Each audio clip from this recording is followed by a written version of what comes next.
Рия деген дүние бар бізде.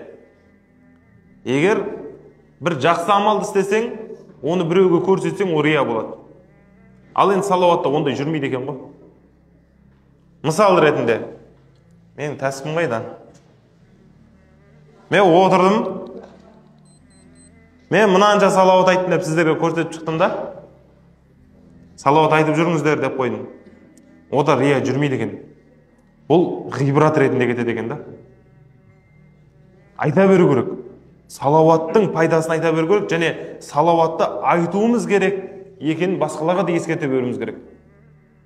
Қараңыз, бір салауат айтумен, саллаллаху алейхи уассалам, бұл да салауат. Бір рет айттыңыз ба, Аллах тағала 10 күнәңізді кешіріп, 10 дәрежеңізді өсіріп, 10 есе жақсылық жазып қойып отыр екен да. Бір салауат айтумен. Және кімде-кім 100 салауат айтатын болса дейін. Кімде-кім 100 салауат айтатын болса, Аллах тағала оның қаншаға жетін өтейді? 100-ға жетін өтейді екен. 100-ға жетін өтейді. Енді бұның 70-і ауыр болған қиямет өтейді болса, 30-ын осы дүниеде өтейді екен да. Алланың мейірімі.